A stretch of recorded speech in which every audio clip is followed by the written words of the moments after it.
In this video, I'm going to show you how you can caption a video that you just recorded using the new interface after the Underlord update that Descript had.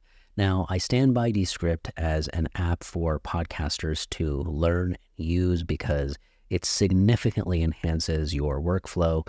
Yes, you've got other tools that you might be using as well, like CapCut or Premiere Pro and things like that, but for the sake of speed, Descript is pretty good and it's pretty accurate as well. So one of the things that you're going to do is basically make sure to drag and drop the file that you're working with into your timeline. I already have done that. This is a video that I recorded, selfie style on my phone, and, no external mic or anything that I used with this, right? Basically, I've also already captioned it, but I'm just going to delete that for you and do it again. So one of the first things you're going to do is tap on Show Timeline. Okay, for whatever reason, it comes like this and it's not showing most of the time, but you want to tap Show Timeline so that you can see everything going on. You'll also notice that it comes kind of compressed where it's like a little lower like this, and then you have to, really raise it up to be able to see everything that is there. So the thing I'm going to do is I'm going to delete the captions that I just came up with, right? Now, what you're going to be seeing is likely the Underlord tab on your right-hand side. You want to hover down over into Captions. Once you tap Captions, what you're going to see is all the different layouts that they have preset for you. And they do have some good stuff, right? So they've got the skewed version where, it's bold and it's 2 lines. They've got one word at a time, karaoke style. I really like that one too. They've got the one where it bolds and colors, the word that's being highlighted like yellow. So if you like any one of these as a starting point, I would use that, right? But let's just say that you have your own version of what you want to make in mind. You would go ahead and basically hit this classic version, okay? So I'm going to tap classic. And all of a sudden, you can see that the captions in my timeline have been automatically applied. What's really nice, as you can see, the captions have been applied to the entire duration of the video, which doesn't always happen. If, let's say, that you have multiple scenes throughout your video, what's going to happen is it's only going to be applied to 1 or 2 scenes, right? Wherever you actually applied that caption thing, in the past, that's what would happen. But what I really like is in this section here, they have as a default all scenes checked off. So anything that you apply here is going to be impacted throughout the length of the entire video.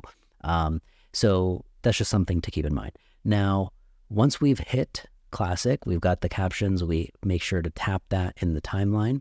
And then I come over here onto the video itself and I can begin kind of moving it around.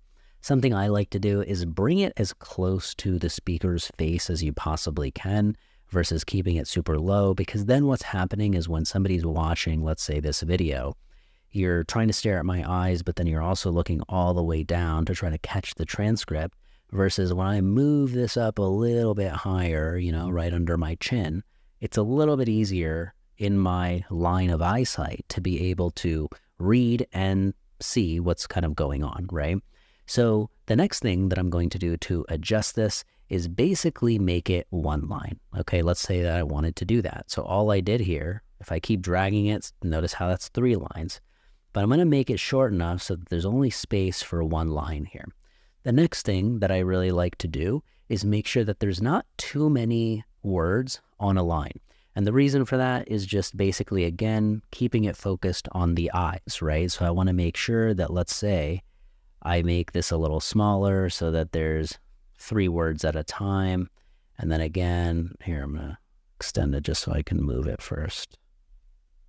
Make it bigger like that. Okay. Bring it back to center. Shorten it. And boom. As you can see, it's now the width of basically my eye. Of course, it's a little bit bigger, but it's not so big where I feel like my eye tracing is just all over the place to kind of read it, right? Okay, the next thing that I'm going to do is make sure to highlight this, right? And then you're going to go over to the font, right? So for me, my brand font is Poppins, right? That's something that I uploaded before into this. If you need to upload a custom font, you basically would tap this area here, the cloud icon, add fonts to Drive, and then upload the file. But let's say that, I want to switch over to something that's already here, like Poppins, right? What I really love also about this is it's not just Poppins, right? There's so many variations of it. And so when I tap semi-bold, I can see all the different variations. And for captions specifically, I like to use the extra bold in most cases. And then you're going to hit the 3 dots over here to kind of expand more of the properties and options that you can see, so you don't have to just play with it in this little bar. You can kind of go over to your right hand side here, and something I'm going to highlight is the typecasing here. I'm going to make it all uppercase. The reason for that is when you do this, you basically reduce some room for error, where it's like you'd have to make sure your transcript was absolutely perfect. Everything that needs to be capitalized is capitalized, and otherwise everything is lower, right? Versus when you make everything capital, it kind of reduces the need for more of those adjustments. So that's why I like to do that. Next up is, let's say, the font, right? So if I want to adjust the font here, you can kind of hold down your mouse and drag and drop just like that. Or sorry, not drag and drop, but just drag to the right, drag to the left, right? So I'm going to keep it just like, 61. That's pretty cool with me for now. The next thing you're going to do is scroll down into the style area, hit this button to kind of expand the properties. And this is where you would add, let's say, if you wanted a border, right? Okay, you want a little bit of a shadow. This is where you would basically add, if you wanted to, let's say, put a background on here, right? And you wanted a, blue background just like that.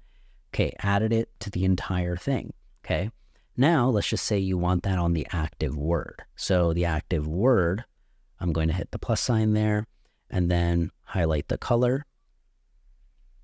Say the active word, I want to be orange, right? Okay. If I wanted to give it a background as well, boom, add a background here.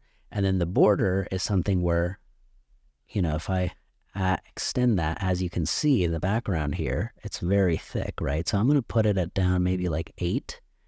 Okay, now you can see a little black border that's around that caption, for example. Okay, the next thing is, let's say, a shadow. So if you want a little bit of shadow where it's making it pop out, that's where you would add that here. You could hit more settings and then really kind of get specific with the details there. And also, to remove any of these effects or properties, just hit the minus sign, and it kind of reverts it back to how it was, right? Now, let's just say that I wanted to navigate without being in the right-hand sidebar. If I just wanted to kind of work with things here, you can access some of the same effects and features that you would typically need to manipulate here as well.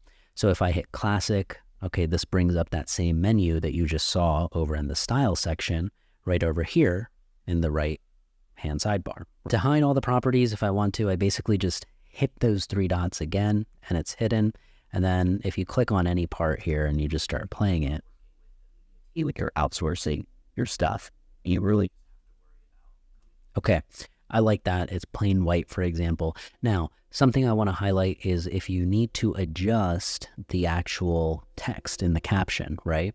So if, let's say that this was not spelled right, where it's like, okay, record consistently, right? So this section right here, if I wanted to keep the word right, because right is a filler word. Basically what I would do is highlight that text, and then I'm going to hit correct, or you could hit the C button on your keyboard and it automatically will take you here.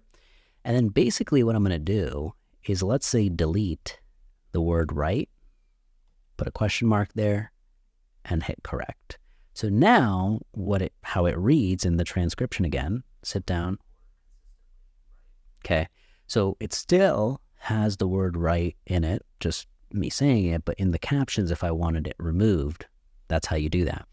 The main point in showing you that was, like, if there is a big spelling error and you want to adjust it, or the word didn't detect correctly, then you would go ahead and change up the language just like that. What you want to make sure is that you don't just, delete the word right, because if you delete that word right without hitting that correct option, what it does is it removes it from the timeline itself. It actually makes a cut and removes that section out of there. In some cases, you might want that. But in this case, for this example, I don't. I just want to tweak the spelling of the caption, right? So that's all you have to do, really. Something else to keep in mind is the aspect ratio. So I started with a portrait video, but let's say normally you're going to start in landscape when you drag something in, and then boom, you want to change it to, let's say, portrait mode or square mode. All you got to do is change it right here. It's a little bit easy to miss if you have not navigated it before, so that's just something I wanted to highlight.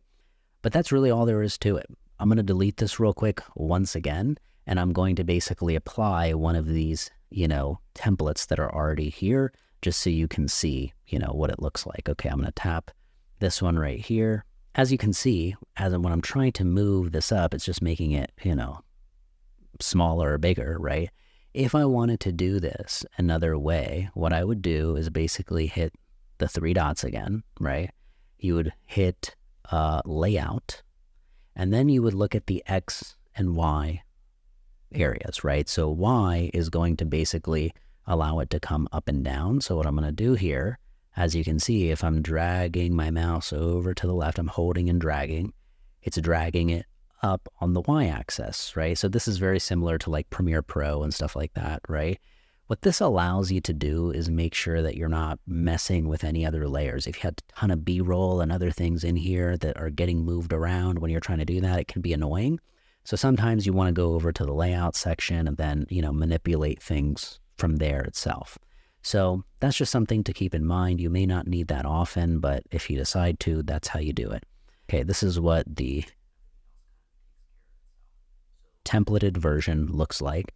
If I want to add my brand color, for example, okay, come over to the style section here, put my orange there, great. And then right now, obviously this mono thing is the style, right? But again, let's just say I wanted to go back to my brand font, hit pop-ins. Medium looks pretty good here, right? But let's just say I want it extra bold. Okay, that's what it looks like. And then if I really wanted to, hit uppercase again on everything, and you're good to go. That's something that you want to observe though. Like if I really wanted it to be just one line the entire time, you got to make this space here even smaller. So drag it up a little bit so there's no room whatsoever for there to be a second line at times. Or else if there is, if it's wide enough, then it will add that second line in your captions. But as you can see, because it's smaller, everything is staying consistently on one line. So let me know if you have any questions on this. It is still relatively easy to do. They have just moved some of these things around a little bit, and it looks a little confusing up front when you click it. It's like, whoa, where do I adjust things, right? But it's really not that bad. Just make sure to select things on the timeline, and then, you can navigate everything from the center here, which is pretty cool. Most of the things that you need to do. And if not, just make sure to hit show more properties, and then you're back into more of a classic style, text editor, that used to be there. So I hope that was useful. Let me know if you have any questions at all on this. Drop a comment. I would love to hear from you. Thank you so much for hanging out, and I will see you on the next one.